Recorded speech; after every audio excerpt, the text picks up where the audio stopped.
Hello again from the Reigate Beekeepers swarm team.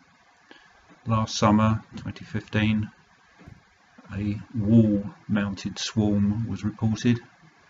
Each swarm offers a challenge as to how you're going to catch it, how you're going to persuade them into the box.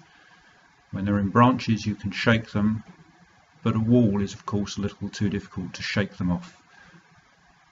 So the step here I chose to do was simply place the box under the bees.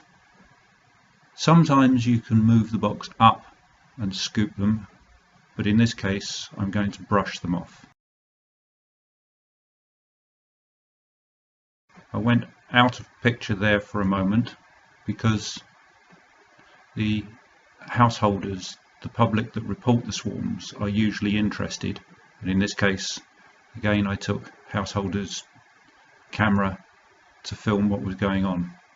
In that particular case I was called by a neighbour. The householders themselves were in New Zealand, so that phone that I just took in to show what was happening with the swarm was actually on a Skype call, and the owners of this house were watching from New Zealand. So I've now collected the cluster as best I can by sweeping them off the wall into the box. In go the frames, and as usual I'm hoping that the cluster will now no longer have the queen. It will break up and they will fly and join their sisters in the box. Bit of persuasion, and so I will gather as many as I can off the wall and place them in front of the box, and you can see immediately those that land and see the entrance will just rush in.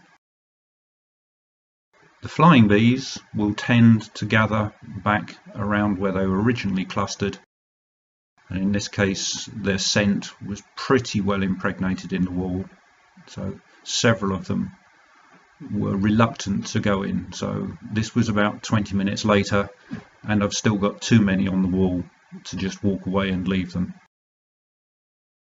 And what I'm about to do here is you can see me spraying quite gently onto the wall around the bees. This is actually an aromatic repellent. It does the bees no harm at all, but they simply don't like it.